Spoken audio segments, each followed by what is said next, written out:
હવામાન વિભાગે વલસાડમાં રેડ એલર્ટ આપેલું છે। અનરાધાર વરસાદ અને તેને પગલે પાણી ભરાયેલા છે। નીચાણવાળા વિસ્તારો પાણીમાં ગરકાવ થયા। નૂતનનગર વિસ્તારમાં રસ્તાઓ પર નદી વહેતી થઈ। મહાનગરપાલિકાની નબળી કામગીરીને લઈને સ્થાનિકોમાં પણ રોષ જોવા મળ્યો છે। આફતના સમયે પણ લોકો વરસાદમાં મજા માણતા દેખાયા।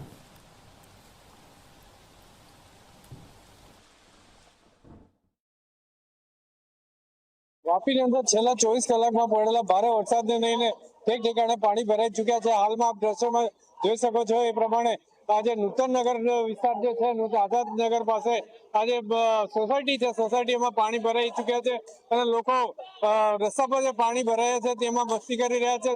નાના બાળકો જે છે જે પાણી ભરાયેલા છે એના પર થર્મોકોલ લગાવીને જે છે મસ્તી મારી રહ્યા છે। ત્યારે બીજી તરફ આપણે દ્રશ્યોમાં બતાવવાની કોશિશ કરીશ કે અહીંયા આગળની જે દુકાનો છે, દુકાનોની અંદર પણ પાણી ભરાઈ ચૂક્યા છે અને લોકોને ખૂબ જ તકલીફ વેઠવી પડી રહી છે। ત્યારે સ્થાનિક લોકો છે એની સાથે વાતચીત કરવાની કોશિશ કરશો।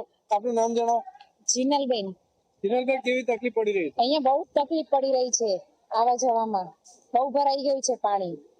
કેવી પરિસ્થિતિ દર વખતે રહી છે? દર વખતે થોડો વરસાદ પડે છે ને તો પૂરો બ્લોક થઈ જાય છે રોડ। મહાનગરપાલિકા માટે શું કહેશો? મહાનગરપાલિકા બની છે તો અમારા માટે તો સ્વિમિંગ પુલ બનાવી દીધો છે, ધ્યાન જ નથી આપતા। થોડું ધ્યાન આપવું જોઈએ ને, આટલું બધું પાણી ભરાય છે તો બચાવવાને કેવી રીતે તકલીફ? બચાવોને અમે આ પાણીમાં લઈને અહીંયા આઈસ હોસ્પિટલ જોડે મૂકવા જઈએ છીએ સ્કૂલ માટે।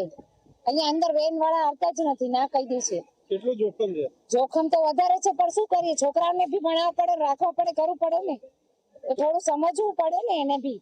આપણી સાથે અહીંયા આગળ જે દુકાનદાર છે એની સાથે બી વાતચીત કરવાની કોશિશ કરતો। આપનું નામ જણાવો। જતીન મોદી। જતીનભાઈ, કઈ રીતે તકલીફ પડી રહી છે અને દુકાન પણ પાણી ભરાઈ ગયા છે, મહાનગરપાલિકા આમાં કઈ રીતે કામ કરી રહી છે? મહાનગરપાલિકા ખાલી ટેક્સ માટે જ છે, બાકી મહાનગરપાલિકા જેવી કોઈ સુવિધા નથી, ખાલી ટેક્સ વધાર્યો છે। અહીંયા દર વર્ષે પાણી ભરાઈ જાય છે। અત્યારે બી તમે જોઈ શકો છો 3-3, 4-4 ફૂટ પાણી છે। એટલે આ સંજોગોમાં બધાના અહીંયા જીવના જોખમ બી છે, કેમ કે શોર્ટ સર્કિટ થાય, કઈ બી થાય। પાછળની જે બિલ્ડિંગો છે ત્યાં મીટર સુધી પાણી પહોંચી ગયા છે, તો શોર્ટ સર્કિટ ને એવું થાય તો એની જવાબદારી મહાનગરપાલિકા તો લેવાની નથી। નગરપાલિકામાંથી મહાનગરપાલિકા બની ગઈ છે। આપણે ક્યાં ને ક્યાંક એવું હતું કે મહાનગરપાલિકા બન્યા પછી અને સમસ્યાનું સમાધાન થશે, શું કરે? સમાધાન મહાનગરપાલિકા બહુ સારું કર્યું। ત્યાં પહેલા 3 ફૂટ પાણી ભરાતું હતું, હવે 4 ફૂટ ભરાય છે। એટલે મિની સ્વિમિંગ પુલ થઈ ગયો છે। મિની સ્વિમિંગ પુલ નહીં, બિગ સ્વિમિંગ પુલ। એટલે આટલો મોટો swimming pool I don't think કે કશે બી હશે।